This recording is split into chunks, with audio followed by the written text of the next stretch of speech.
Nuestro amoroso Dios en el cielo, le agradecemos por estos foros que nos permiten reunirnos, aunque estemos tan distanciados. Sentimos tu presencia y pedimos por el Espíritu Santo.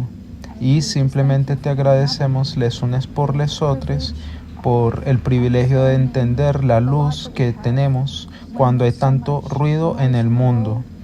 Por favor, ayúdenos a buscar y encontrar claridad hoy y también a medida que avancemos. Bendice nuestra reunión ahora para tu gloria y para nuestra edificación. Lo pedimos en el nombre de Jesús. Amén. De acuerdo. Por donde solemos empezar nuestros estudios es en 2 de Pedro 1:12. ¿Le suena a alguien si decimos 2 de Pedro 1:12? ¿Qué estamos haciendo?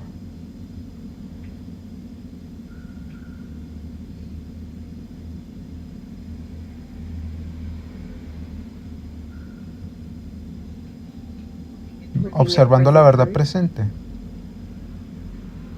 Ok, y para observar la verdad presente, ¿qué tenemos que hacer?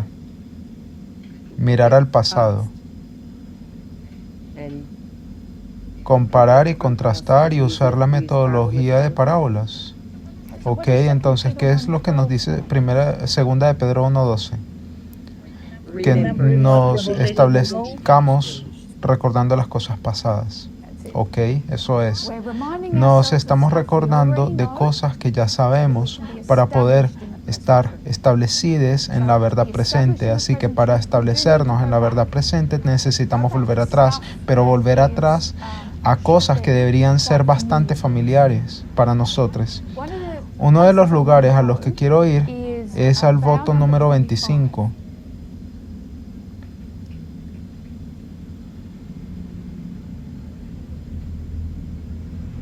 Y sé que hay varias personas que aún no han terminado los votos aún y todavía tenemos algunas otras que están por iniciar.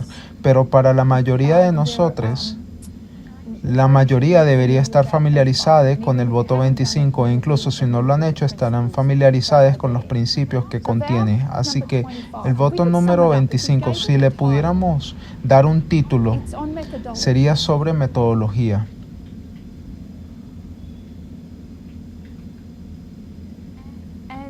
Y el voto nos dice que la razón por la que necesitamos tener una metodología correcta es ¿por qué razón? ¿Acaso alguien sabe? Sé que es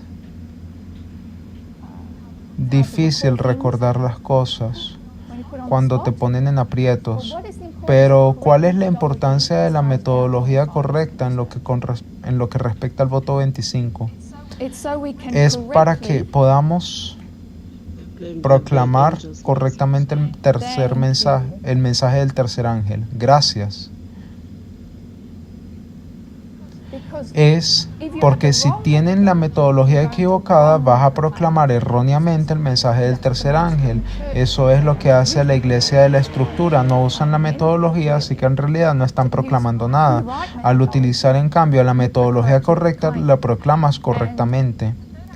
Y el mensaje del tercer ángel es una advertencia en contra de recibir la marca de la bestia. Así que no adoren la bestia, no beban su vino o terminarán bebiendo de la copa de la ira de Dios. Así que hay dos copas de las cuales pudieras beber. Tienen una elección. La metodología correcta se asegurará de que bebamos de la copa correcta. O no, perdón, que de hecho no bebamos de ninguna de las dos copas, que no bebamos ni la copa de la ira de Dios, ni tampoco bebamos la copa del vino de Babilonia. Entonces, para proclamarlo correctamente, necesitamos ciertas reglas. Podemos utilizar las mismas reglas que utilizaron les pioneres. Si pensamos en el alfa de la historia moderna, ellos tenían reglas. Entendemos que son las reglas de William Miller. Y hay 14 de esas reglas. Y el voto explica que las reglas se ejemplifican en las reglas de William Miller. Eso significa que son el ejemplo principal, pero también significa que hay otras reglas. Es solo que esas 14 reglas son el ejemplo principal, la ejemplificación de las reglas. Así que cuando llegamos a nuestra historia, la historia omega, también tenemos reglas. Y hay dos reglas que se dan en el voto número 25. Si tienen esos votos delante de ustedes, díganme, ¿cuáles son esas dos reglas en las que basamos nuestra metodología? Dos testigos y una línea profética sobre otra línea profética similar. Así es, línea sobre línea. Y van juntas esas reglas, pero pueden separarse. Entonces podemos ver, si ustedes toman su Biblia e iremos a la primera cita de ese voto, eso se encuentra en Isaías capítulo 28. Entonces vamos a Isaías 28.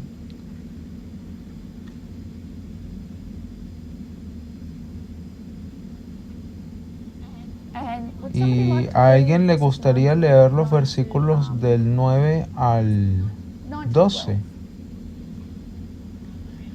Yo leeré, anciana Terry. Gracias. ¿A quién? Dicen ellos, viene a adoctrinar. ¿A quién viene a enseñar? A recién destetados, apartados del pecho, porque es precepto por precepto, mandamiento por mandamiento, línea sobre línea, renglón por renglón. Aquí un poquito, otro poquito allá. Porque es cierto, con lengua balbuciente, en lenguaje extraño hablará a este pueblo, el que ha dicho, aquí está el reposo, dad reposo al cansado. Esto es lugar de descanso, pero no quisieron escuchar. Muchas gracias, Aini. Entonces, aquí se hace la pregunta, ¿a quién va a enseñar? ¿Quién va a hacer entender la doctrina? ¿Quién va a revelar la verdad? Y tiene que ser personas que estén preparadas para masticar un poco, para dejar la leche de la palabra, para esforzarse y poner empeño en entender la sabiduría y el conocimiento, la doctrina, la verdad bíblica. Entonces, vamos a este versículo para mostrar línea sobre línea, mandato sobre mandato, y cuál es el principio subyacente aquí con respecto a la metodología que fundamenta este pasaje.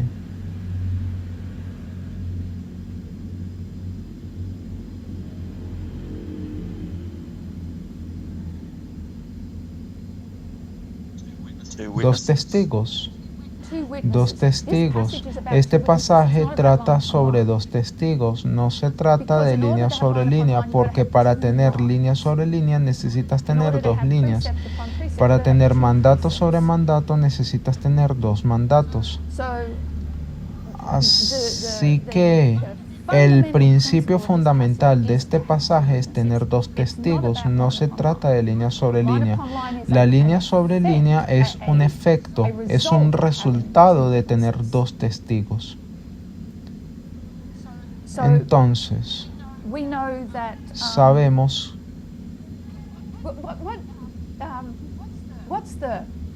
déjenme preguntar, ¿cuál es la primera regla de la carpintería? Para las personas que están afuera, mide 2 veces y corta una vez. Sí, así es. Mide 2 veces y solo corta una vez, correcto. Eso es lo más básico que tienes que saber para ser carpintera o carpintero. Y por eso es que el voto habla sobre ser capaz de cortar. Déjenme buscarlo aquí en el voto. Para trazar correctamente la palabra de la verdad. Para trazar correctamente la palabra de la verdad significa cortarla, medirla 2 veces para cortarla. Entonces, Otra vez, tienes ese principio de dos testigos aquí en este pasaje. Entonces tenemos línea sobre línea. Hemos ido a Isaías 28, del 9 al 12. Y tenemos línea sobre línea, línea sobre línea. Y hemos hablado de eso antes. Este es nuestro alfa y omega del antiguo Israel, nuestro alfa y omega del Israel moderno. Están construidos sobre el principio de dos testigos. ¿Y qué significa que esta línea en su contexto original? ¿De qué habla Isaías originalmente?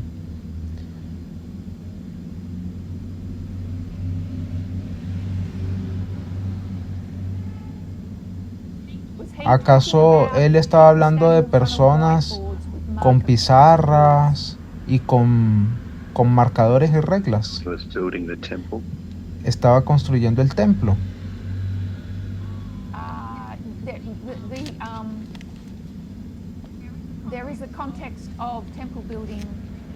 Hay un contexto de construcción del templo, eso lo puedes leer en el capítulo 28, pero ¿qué es lo que es esa línea, literalmente? ¿Es acaso Jerusalén?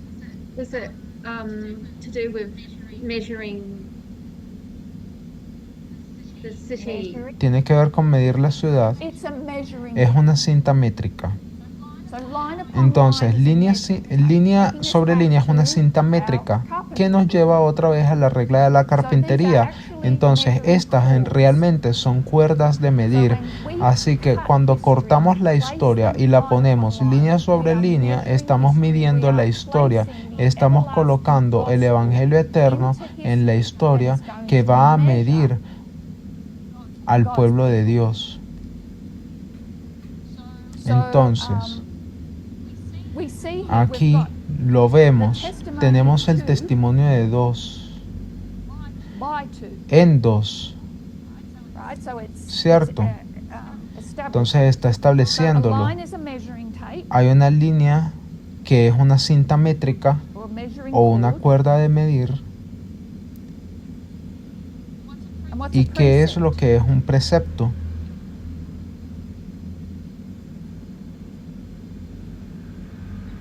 Un principio. No tengo idea.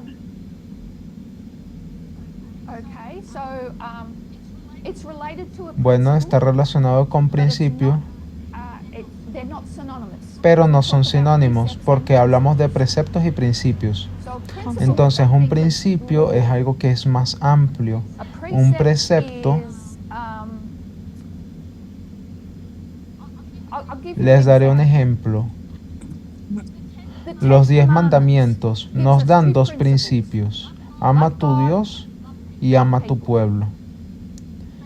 Pero se basa en 10 preceptos. Los preceptos son reglas.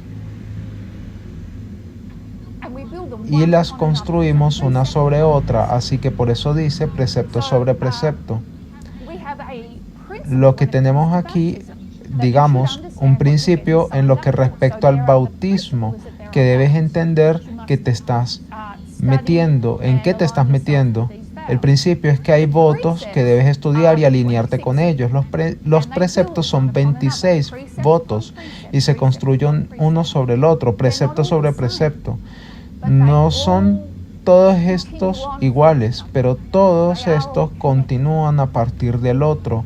Todos estos preceptos están conectados, así que los preceptos y los principios están relacionados, pero son diferentes. Los preceptos son reglas. Tenemos cintas métricas y tenemos reglas.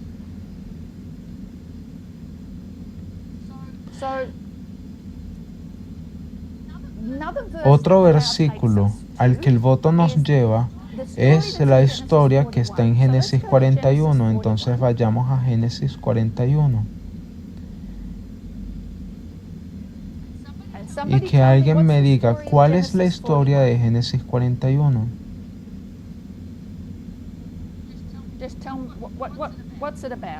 Dígame solamente de qué se trata. Si pudieran darle un título. José se convierte en el vidente de Egipto. José se convierte en el vidente de Egipto. Pues interesante, eso me gusta, pero ¿por qué lo hace?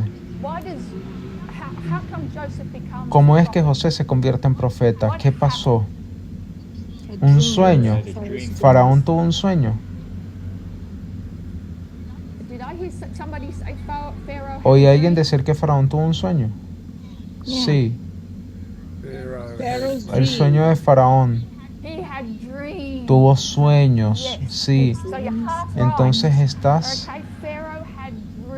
mitad correcto, de acuerdo. Faraón tuvo dos sueños, tuvo dos, y eso es lo que hace estos sueños que sean significativos. Daniel capítulo 2, ¿qué tuvo Nabucodonosor?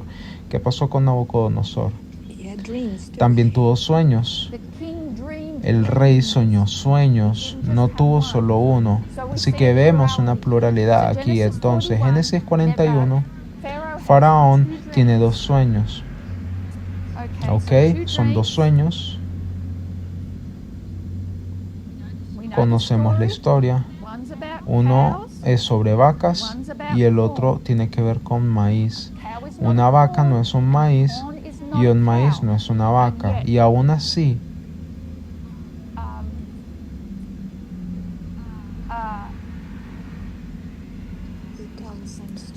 cuentan la misma historia. Sí, cuentan la misma historia.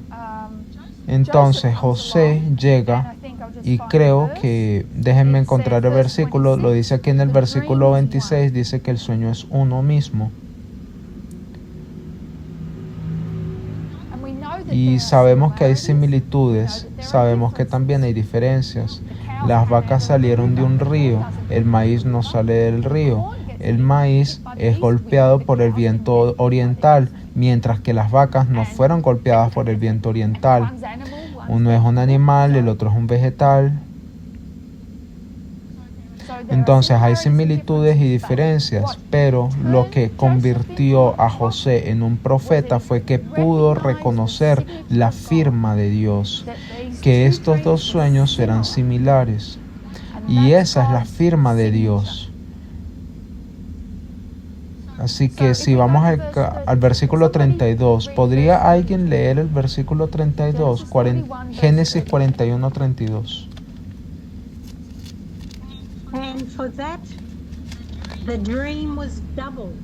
Y al suceder el sueño de Faraón dos veces, significa que la cosa fue firme de parte de Dios y que Dios se apresurará a hacerla.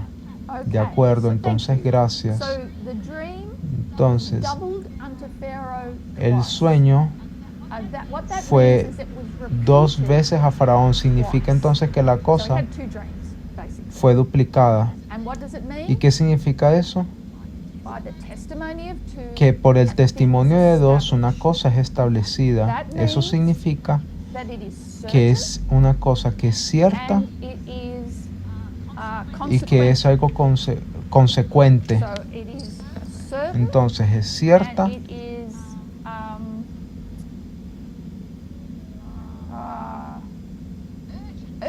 y algo urgente, no, es cierta y es algo de urgencia. Entonces, por el testimonio de dos se establece una cosa.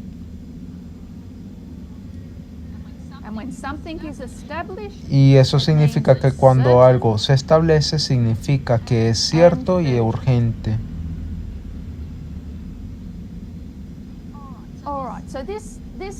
Muy bien, entonces este principio de que sobre el testimonio de dos, esto es dado por Moisés y se nos dan algunos versículos adicionales. En el voto número 25 se nos da Deuteronomio 17:6,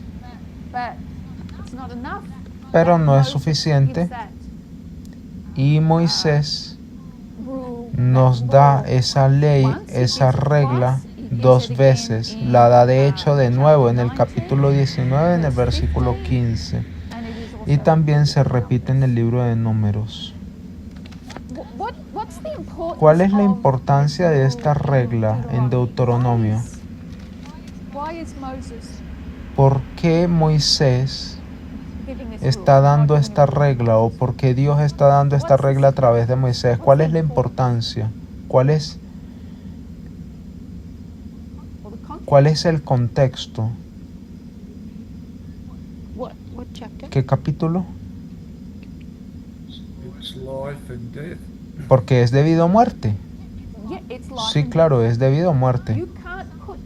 No puedes condenar a alguien de muerte en base a un solo testigo.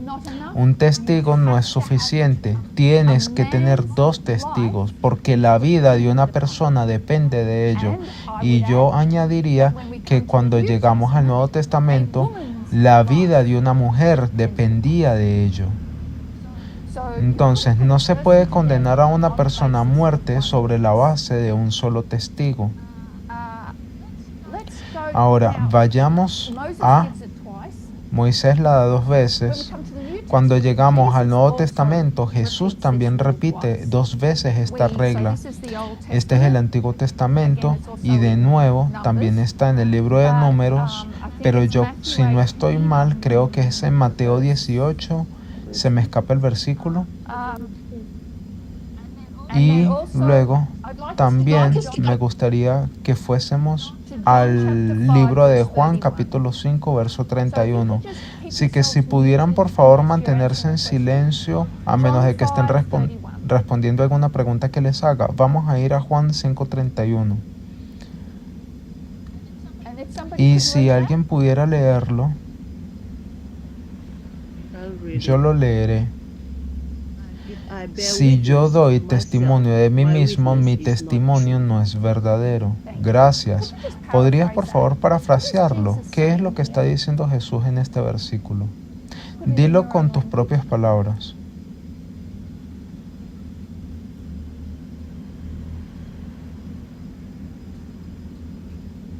¿A alguien le gustaría intentarlo o parafrasearlo? Dice que un testigo no es suficiente. Más allá de ello, de que no sea suficiente, ¿qué es? El versículo dice que no es verdadero. Esto es Dios. Dios está diciendo que si yo soy mi único testigo, soy un mentiroso. Eso es lo que está diciendo.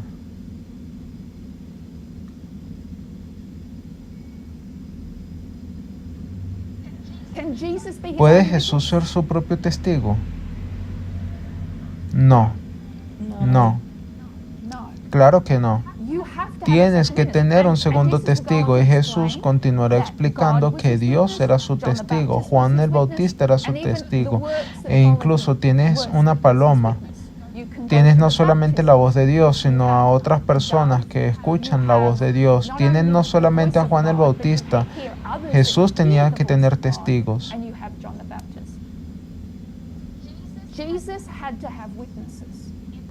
Si Él fuera su propio testigo, sería una mentira. El testimonio de 2 es vital.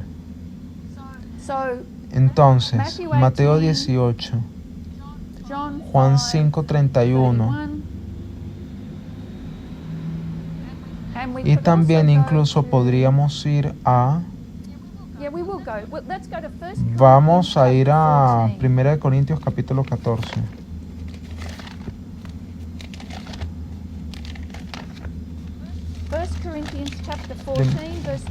Primera de Corintios capítulo 14, versículos 32 y 33. Si alguien lo pudiera leer.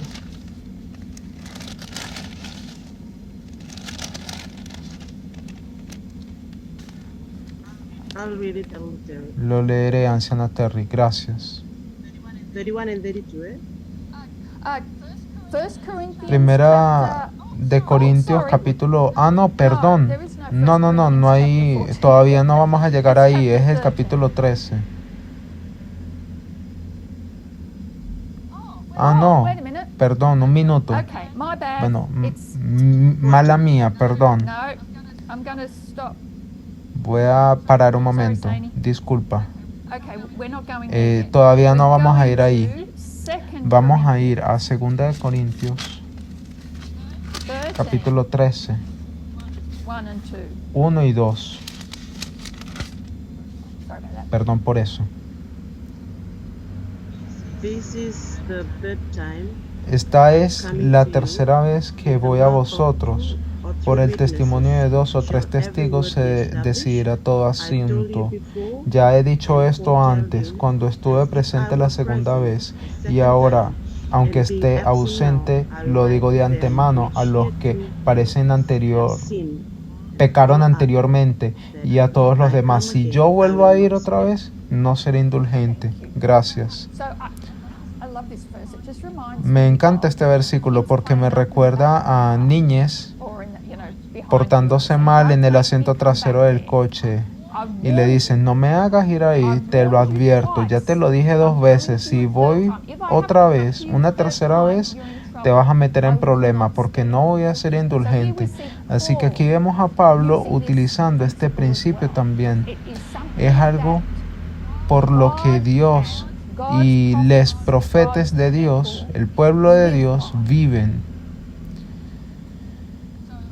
Entonces, obviamente, Pablo ya había visitado Corinto, les había escrito cartas, dice que si tiene que ir una tercera vez, no va a ser indulgente, lo que significa es que no va a ser tolerante, como lo ha sido hasta ese momento. Entonces, tenemos aquí una advertencia. Pablo les ha dado una advertencia amplia durante un periodo de tiempo considerable. Este es el testimonio de 2. Lo que me gustaría entonces que viésemos hoy es el tema de la triple aplicación. Cuando el testimonio de 2 se convierte en el testimonio de 3. Porque Moisés dijo: por boca de 2 o 3 testigos se establecerá un tema, un asunto.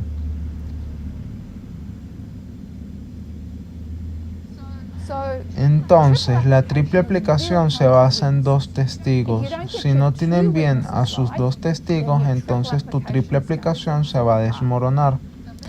Así que vayamos ahora, vamos a ir a 1 Corintios 14. Entonces, de vuelta a 1 Corintios. Ahora, recuerden, les estoy recordando de cosas que ya sabemos. Entonces, esto es material que ya se ha enseñado muchas veces en el pasado. 1 Corintios capítulo 14. Y si alguien pudiese, por favor, leer los versículos del 32 al 33.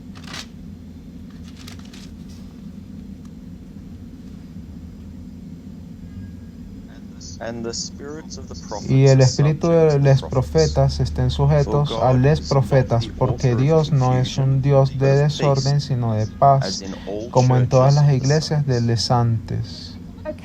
Ok, entonces, ¿qué quiere decir eso, Brandon? Que el espíritu de los profetas esté sujeto a los profetas.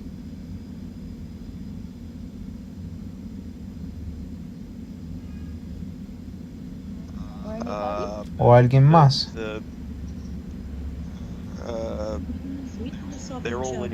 Que están todos de acuerdo. Sí, que todos están de acuerdo. Dan testimonio unos de otros. Gracias. Moisés está entonces de acuerdo con Jeremías, está de acuerdo con Juan el Bautista, está de acuerdo con Oseas. Todos dicen la misma cosa, pero de forma distinta. Tenemos que ver la consistencia de la Biblia, que hay un consenso entre los profetas, aunque todos puedan llegar a tener una diferente perspectiva, un lenguaje diferente, un entorno diferente. Están de acuerdo y están sujetos unos a otros.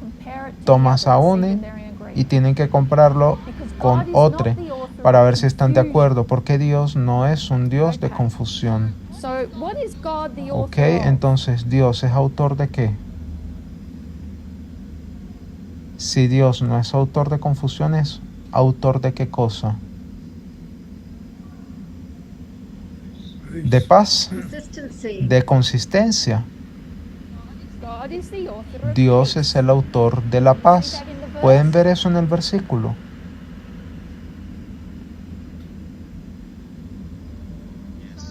Sí. Entonces, si Dios no es el autor de la confusión, ¿quién será el autor de la confusión? Babilonia. Satanás. Exacto, Satanás es el autor de la confusión.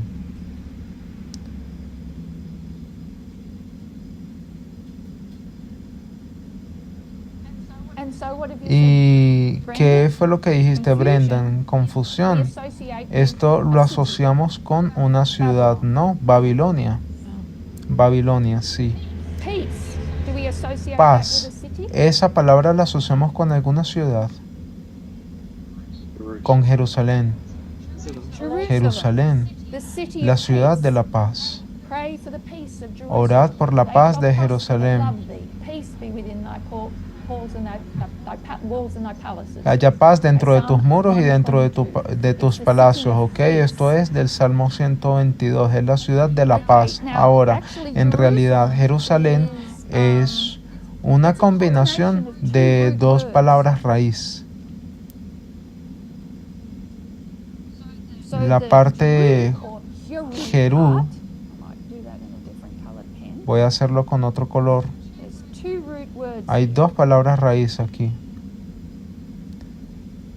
Sí da para que vean este color. Para mí está como un poco pálido. Esta palabra Jerú significa arrojar o poner un fundamento.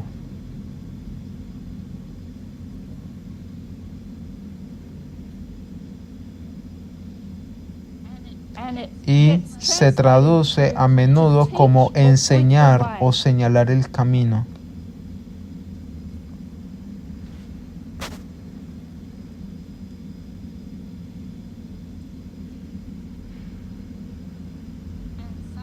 Y Salem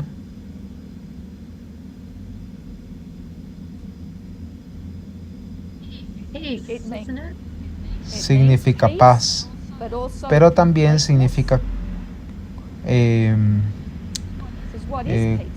completitud, porque ¿qué es la paz?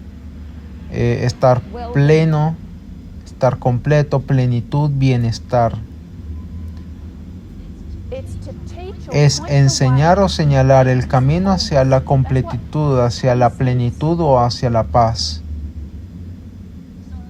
Entonces, ese era el propósito de Jerusalén. Tendría el templo en ella, sería un santuario para las personas, donde la gente podía venir a encontrar paz o plenitud o bienestar.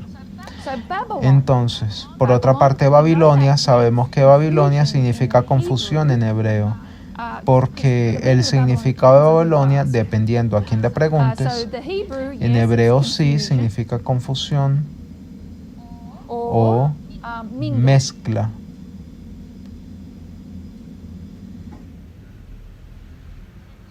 Pero si volvemos hacia la lengua acadia o la lengua babilónica, significa para esa lengua la puerta hacia los dioses o las diosas. Y cuando tienes a muchos dioses con D minúscula, ¿qué es lo que llegas a tener? Confusión. Eso es una mezcla. Entonces, bien, ya hemos a 1 Corintios 14, 32 y 33 y podemos ver la diferencia entre cómo Dios trabaja y cómo trabaja Satanás. Y lo que esto nos presenta, esencialmente es la gran controversia entre Dios y Satanás. Y sabemos que Jerusalén, Babilonia han estado en guerra. Estos conceptos han estado en guerra desde un principio, pero es una guerra subsidiaria. Es una guerra subsidiaria entre el pueblo de Dios, el pueblo de Jerusalén y el pueblo de Satanás y el pueblo de Babilonia. Y esto se ilustra mejor aún en la triple aplicación de la profecía. Entonces vamos a ir a nuestra bien conocida triple aplicación. ¿A dónde creen que yo voy a ir?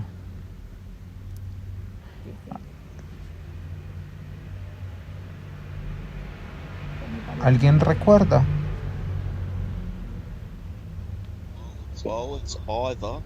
Bueno, capaz sea la Primera Guerra Mundial o la Segunda Guerra Mundial o primer Eye y segundo Eye equivale al tercer Eye. Bueno, no, tranquiles. Estoy yendo mucho más atrás a cosas que ya sabemos. Son cosas antiguas, muy antiguas. El pueblo de Dios, por ejemplo, tiene un enemigo triple.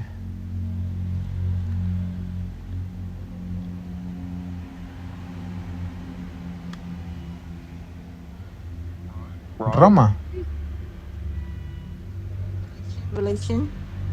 Apocalipsis, tiene al dragón, a la bestia y al falso profeta.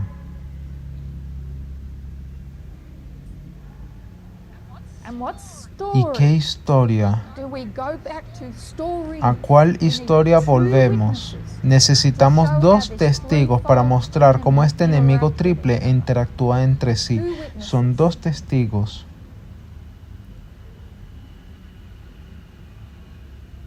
Esta es la historia de Elías.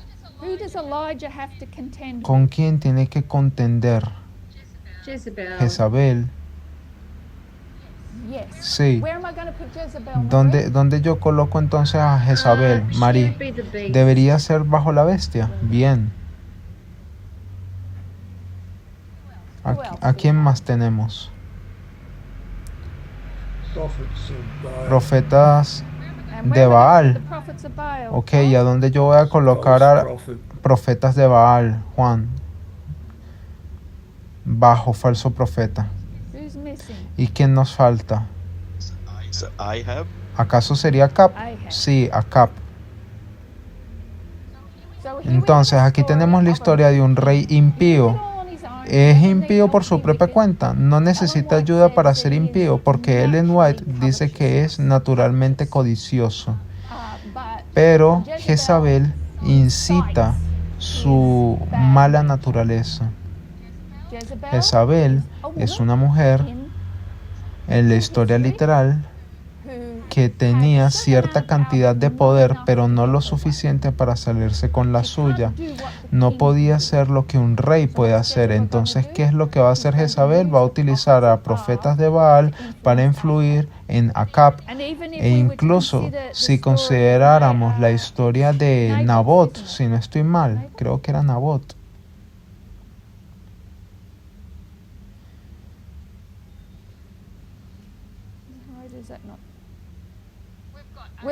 Tenemos a Acab, a Jezabel y los hijos de Belial, que cuentan la misma historia. ¿Recuerdan la viña de Nabot? Bueno, eso es solamente un testigo. Este testigo en realidad tiene dos historias. ¿A dónde más vamos? ¿A dónde vamos ahora entonces? ¿Sería Juan el Bautista? Juan el Bautista, gracias.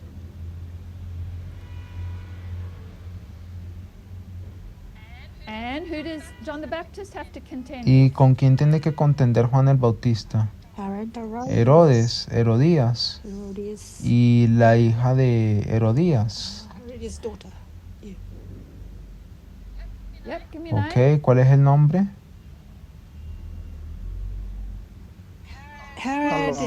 Para la hija de Herodías sería Salomé. Salomé, sí. Bueno, entonces, aquí tenemos nuestros dos testigos. Vemos que tenemos a dos reyes que son malvados por sí mismos. No necesitan ayuda para ser malvados. Simplemente tienen problemas con su naturaleza. Ambos tienen una alianza impía con una mujer que el profeta de Dios no aprueba. Y esa mujer es una mujer fuerte, pero no lo suficientemente fuerte como para no necesitar ayuda para convencer al rey de hacer ciertas cosas. Entonces, están estos profetas de Baal, hijas de Belial, Salomé. ¿Qué tienen todos estos en común? ¿Cómo solíamos llamar a esto? ¿Cómo llamamos a esto que hacen los profetas de Baal y Salomé?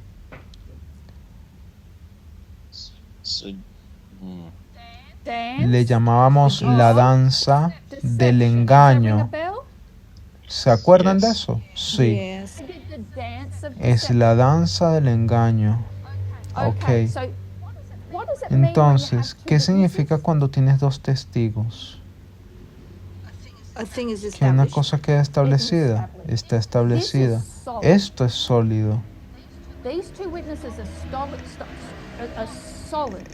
Estos dos testigos son sólidos. Están explicando la interacción que existe entre estas tres entidades que están alineadas contra Dios y el pueblo de Dios.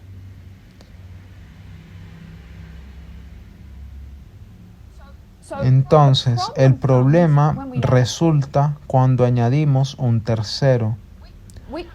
No nos metemos con los dos anteriores. Dios se apresurará a hacerlo, y es urgente y es cierto. Esta es la relación que existe dentro de Babilonia. Cuando añadimos al tercero en el pasado, mirábamos a Elías y decíamos, bueno, Elías fue trasladado, así que él no vio la muerte, por lo tanto él representa a los 144,000. Vimos a Juan el Bautista que fue martirizado, fue asesinado, así que los 144,000 son los mártires y con quien iban a llegar a contender al final del mundo. ¿Qué solíamos enseñar bajo el mensaje del primer ángel? ¿Cómo aplicábamos eso? El papado. ¿Cuál es el papado? La bestia. Sí. Ok. Estados Unidos es el dragón. El falso profeta, perdón, los Estados Unidos. Ok, los Estados Unidos, falso profeta. Y luego tenemos a las Naciones Unidas.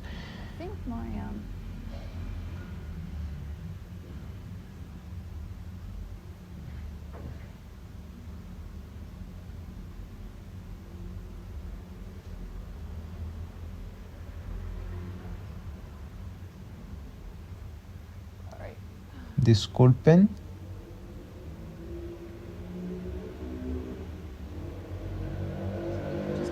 Se desconectó la tablet.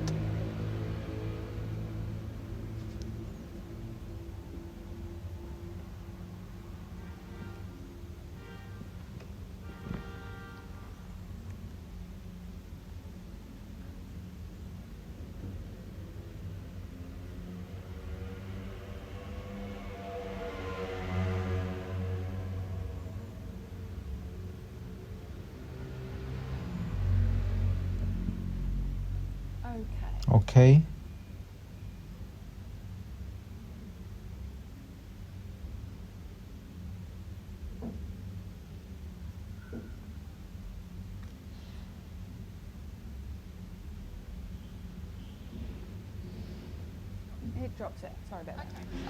Se desconecta, perdón, por eso. Entonces tenemos la ONU, el papado de los Estados Unidos, porque decimos que la religión de la ONU, ¿cuál era? Era el espiritismo.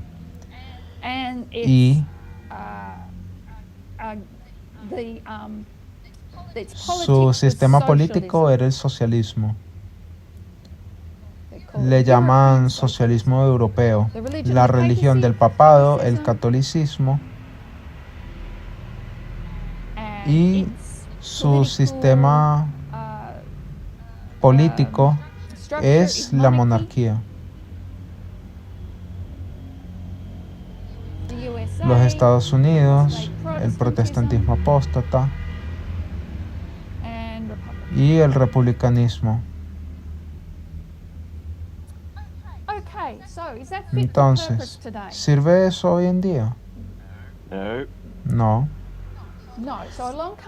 Por supuesto que no. Entonces llega el mensaje del clamor de medianoche y cuando llega el mensaje del clamor de medianoche, ¿nos deshacemos de los dos testigos anteriores? No. Entonces, estos dos testigos permanecen sólidos. El problema es cómo creamos el tercero. Así que esto ya no nos sirve. Y no sé qué es lo que vamos a hacer con esto, pero hablaremos de eso en otro momento. Entonces, ¿qué es lo que vamos a hacer?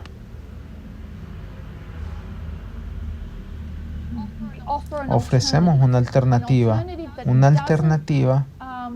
que no destruya a los dos testigos. La alternativa que se ha ofrecido una vez que hemos entendido Apocalipsis 17 y el sexto y el séptimo reino y lo hemos conectado con Hechos 27, es por esa razón que llegamos a lo siguiente. Ahora, ¿quién es el rey?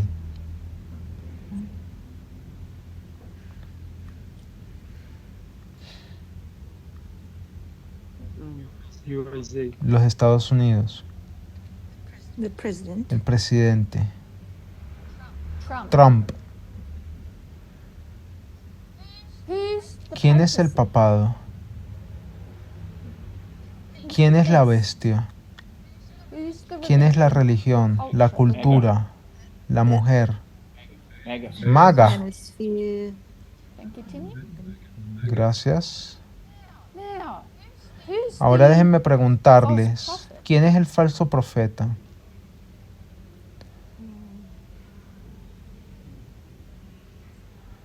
¿Alguna idea o pensamiento? ¿Les republicanos? Bueno, aquí yo voy a sugerir que les llamaremos influencers.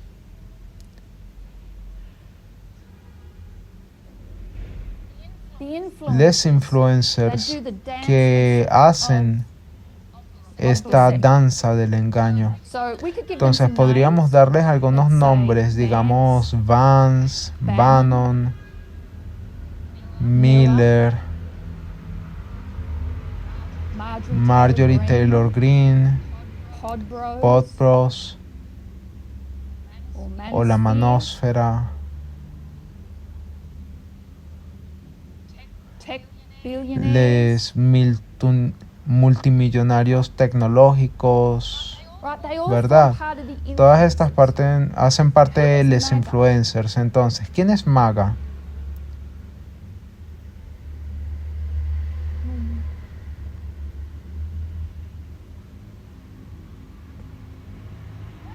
¿Qué es MAGA?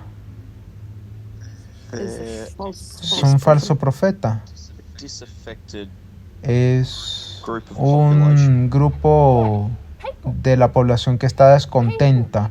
Sí, es personas que se aferran a una cultura, a su nacionalismo, a su cultura, a su forma de vivir.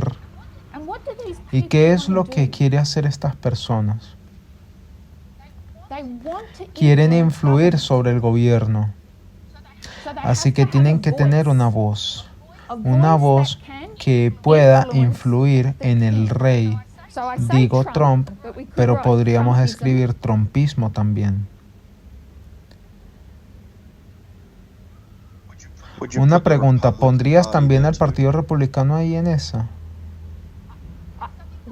Lo que pasa es que yo creo que todo esto en conjunto representa al Partido Republicano. Sí, está bien. Porque está detrás de ello.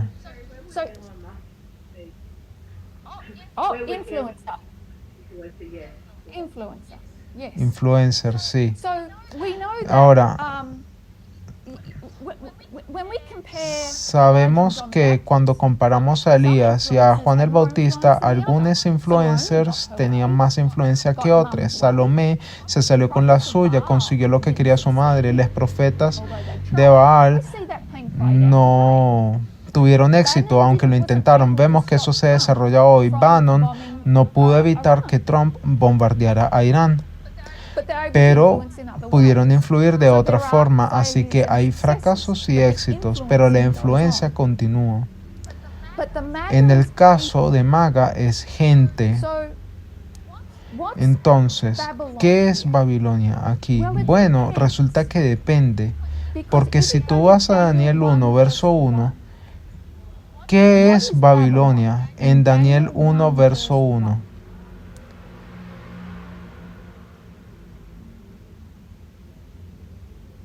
Quizás en los versículos 1 y 2, déjenme ver.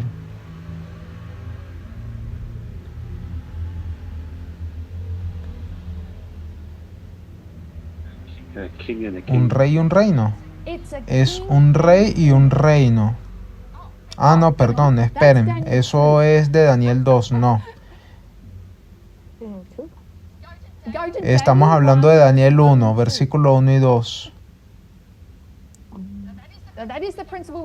Eso es un principio que tomamos de la imagen de Daniel 2, pero ahora en Daniel capítulo 1, versículo 1 y 2, vemos a dos reyes apoderándose de dos templos. Vemos al rey de Judá. Josephine, por favor, responde o silénciate. Babilonia apoderándose del rey de Judá. No. Estoy preguntando qué es Babilonia. Queremos una definición precisa de lo que es Babilonia según los versículos 1 y 2. ¿Es un conquistador? No, estoy preguntando una definición de Babilonia. ¿Qué es lo que es? ¿Iglesia y Estado? No, piensen de forma literal, no lo apliquen. Es un reino. Un estado.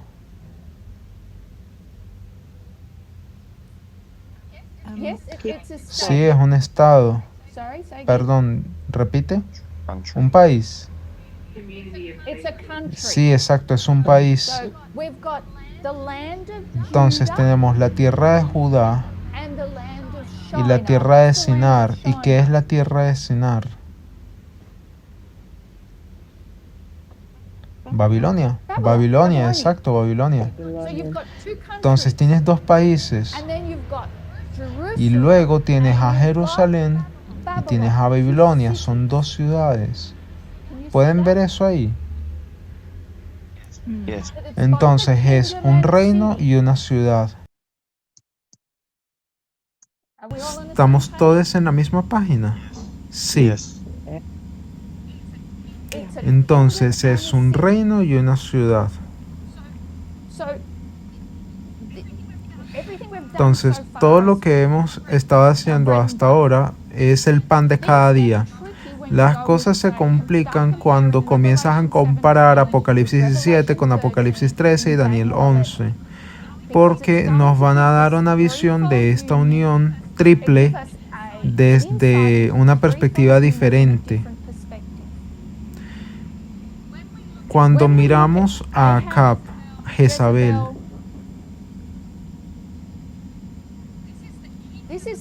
este es el reino de Babilonia.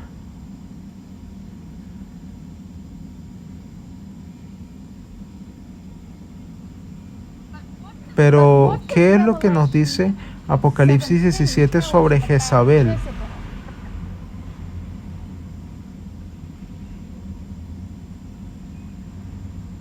La mujer que monta la bestia.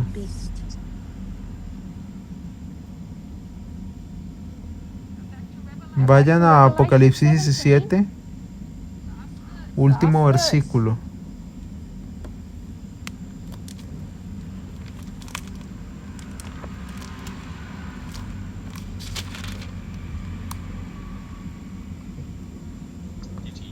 Ciudad. Es una ciudad. Entonces, la triple alianza representa al reino de Babilonia, pero cuando hablamos de la ciudad es Jezabel, esa es la mujer.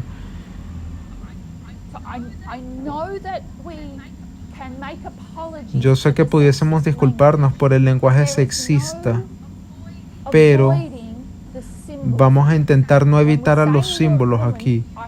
Cuando hablemos de mujer, espero que tengan la suficiente madurez para entender que se está hablando de una iglesia, una religión, una mujer, una cultura. A pesar de sus raíces sexistas. Así que esto es la ciudad de Babilonia.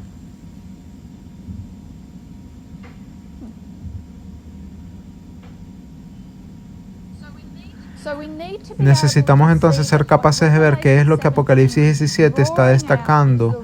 Y está destacando es el papel de Jezabel. Que esa iglesia es una ciudad y sabemos que una ciudad también es un estado. Así que cuando pensamos en ciudades y en estados, ¿qué hace una ciudad? ¿Qué hace a un estado? ¿Qué es eso? ¿Qué hace a una iglesia? Las personas, exacto, las personas. Siempre hemos dicho que la iglesia no es un edificio, sino las personas que la conforman. Una ciudad no son edificios, son personas. Un estado no es una especie de burocracia esotérica, son personas. Es lo mismo con la economía. ¿Qué es la economía? Son personas, las personas que compran, venden, dirigen negocios, invierten plata. Ya saben, la economía es personas. Las ciudades son personas. Y esto es lo que representa MAGA aquí. Representa la gente que tiene una cierta cantidad de poder porque son un electorado. Y un electorado vota para influir en el gobierno. Pero este grupo de personas quiere más influencia, así que va a tener que conseguir que influencers, les profetas de Baal, les danzantes del engaño, le hablen al oído al poder ejecutivo de Trump.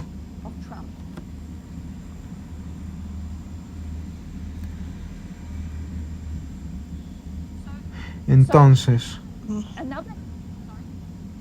perdón, ¿alguien va a comentar? ¿No? Bueno, entonces esta vez sigamos. Lo que Apocalipsis 17 también nos dice es que Jezabel es misterio Babilonia. Y esa palabra misterio también abre algunas... Me quedé sin espacio en la pizarra. Esa palabra misterio, lo escribiré aquí abajo.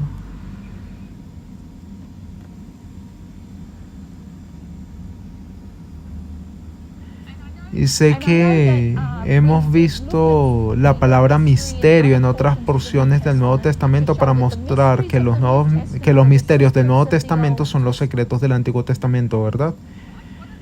¿Cuáles entonces son los secretos del Antiguo Testamento? Vamos al libro de Daniel, decimos de que son profecías, son comprensión religiosa. Vamos entonces a los misterios del Nuevo Testamento y tienen el mismo significado que los secretos, pero tienen connotaciones religiosas conectadas a ese concepto. Así que esto es religioso. Si tú vas a la aplicación de eSword, te habla de una iniciación en ritos religiosos. Entonces, yo pudiese dibujar todo esto de nuevo, ya casi vamos a terminar. Tenemos entonces a un rey, a una mujer y a un falso profeta. Y estamos viendo la relación entre estas cosas, pero también distinguiendo a la mujer, porque la mujer se llama Misterio Babilonia.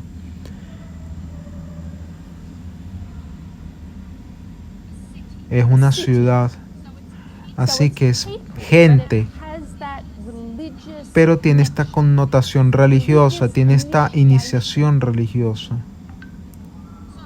Entonces, lo que a mí me gustaría sugerir el día de hoy es que esta representación es que esto vendría a ser una representación perfecta de lo que es Quintus. Tal vez lo haga por acá. ¿Quién es Quintus? El quinto y el séptimo. Y César. Quintus, entonces, es un símbolo que representa un rey, a Fabio. Tenemos por otra parte a Fabio, que representa un electorado, a las personas, a la ciudad.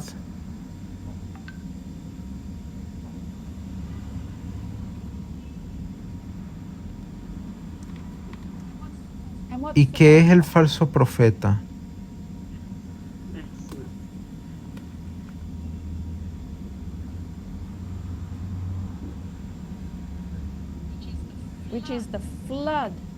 Sería el diluvio de desinformación, la danza del engaño que se hace. ¿Con qué propósito? Para influir en el rey. Entonces, quiero decir, incluso cuando tú piensas en esta palabra, esta frase, estado profundo, ¿qué es el estado profundo?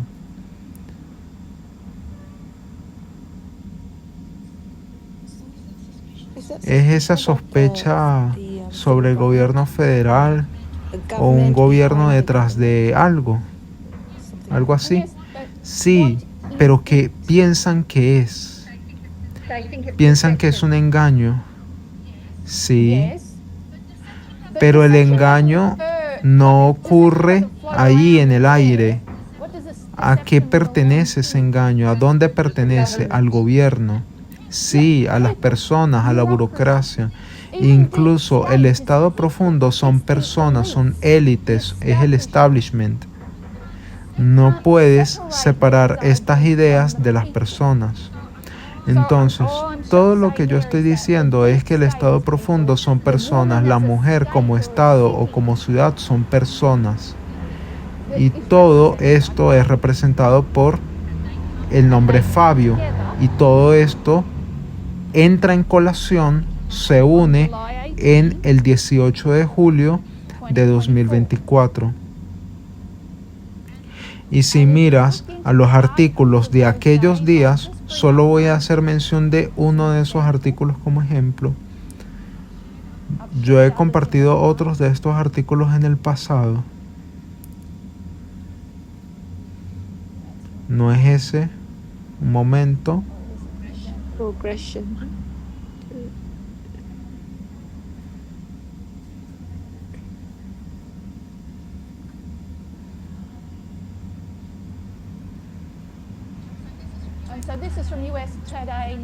Esto es de USA Today Network, USA Today. Esto es un mitin religioso refiriéndose a la Convención Nacional Republicana en julio del 2024. La Convención Nacional Republicana de Trump fusiona fe y política. ¿De quién era la Convención Nacional entonces según esto? De Trump, el rey, ¿verdad? Entonces él fusionó la fe y la política. Y aquí es donde funciona Misterio Babilonia. Se unió con Trump a través de influencers. Porque ¿quién estaba en el escenario? Todos los influencers, los extremistas, los radicales que estaban allí ya desde el 2016, ahora están en el escenario en 2024. Fue un par de horas después de que se convocó la Convención Nacional Republicana, el senador Tim Scott, republicano de Carolina del Sur, evocó una batalla espiritual con el expresidente Donald Trump en su centro. Nuestro Dios todavía salva, todavía libera y todavía pone en libertad, porque el sábado del diablo vino a Pensilvania sosteniendo un rifle, pero un león americano se levantó y rugió, dijo Scott, provocando que los delegados reunidas respondieran con un rugido propio. Y continúa explicando la amplia gama de simbolismo religioso. Hablaron de la milagrosa intervención divina en el intento de asesinato. La religión y la política han estado entrelazadas durante mucho tiempo en Estados Unidos, independientemente de la ideología política. La Convención Nacional Republicana de este año ciertamente no es la primera en presentar oradores que usan las escrituras y la fe para reforzar a su candidato elegido. Algunos de los mismos versículos bíblicos han sido utilizados por ambos partidos políticos principales a lo largo de los años para publicar a su nominado en el Partido Republicano de 2024. Sin embargo, Trump ha surgido como una figura espiritual improbable, como un líder político, dijeron los expertos, funcionando fe y política a un nivel que nunca antes había sido visto antes. Terry Schmerker, profesor de estudios religiosos de la Universidad Estatal de Arizona, dijo que los sentimientos de miedo a raíz del tiroteo de Pensilvania, el alivio por la recuperación de Trump y la emoción por sus posibilidades de reelección podrían ser una tormenta perfecta para un tipo más profundo de experiencia religiosa civil en Milwaukee esta semana. De hecho, ya ha habido signos presentes. Y hay otros artículos que comentan cómo fue realmente una convención religiosa y que tenían a alguien diciendo una oración, tenían ortodoxos, tenían católicos. Y en el Campal Internacional del año pasado también demostré que todos estaban allí. Todos los ism, catolicismo, conservadurismo, protestantismo apóstata, todos los evangélicos, todos estaban allí, representan a Babilonia, pero cuando miras a la mujer maga, eso también es misterio Babilonia. Eso es lo que Apocalipsis 17 extrae de toda esa fusión entre estos tres elementos, porque si tú vas a Apocalipsis 12, todo lo que tú ves es a esta bestia representada por Maga y Trump. No tienes visibilidad sobre el falso profeta. Así que diferentes capítulos te van a estar dando diferente visibilidad de esa unión triple. Y si vas inclusive a Daniel capítulo 7, solamente una bestia, hasta que ves a un cuerno pequeño que tiene mente y boca representando a personas. Ese cuerno pequeño es Jezabel. Esa es la mujer, es la iglesia, esa es Maga, es esa entidad religiosa en la triple unión. Entonces, lo que yo quería hacer hoy es repasar nuestra comprensión de la metodología y de la importancia del testimonio de dos. La historia de Elías y de Juan el Bautista y lo que hemos hecho con eso en el pasado es sólido, está establecido. Es cuando lo convertimos en una triple aplicación que tenemos que tener cuidado y reevaluar. Pero al hacer eso no quita el valor de los dos testigos establecidos.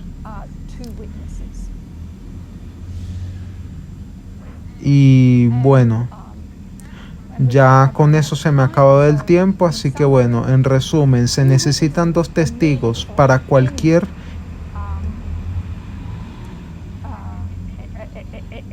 tipo de prueba.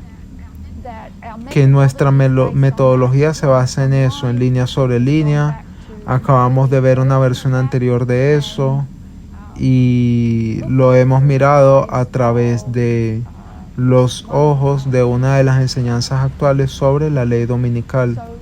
Así que bueno, vamos a cerrar con una oración y luego vamos a dar apertura a una discusión en grupo. Nuestro amado Dios en el cielo, le agradecemos por este tiempo que podemos pasar juntos y le damos gracias y alabanza por lo que desea para nosotros y que es señalarnos una dirección que nos dará completitud, plenitud, restaurarnos y concedernos la paz. Oramos para que cooperemos con usted y le pedimos estas cosas en el nombre de Jesús. Amén.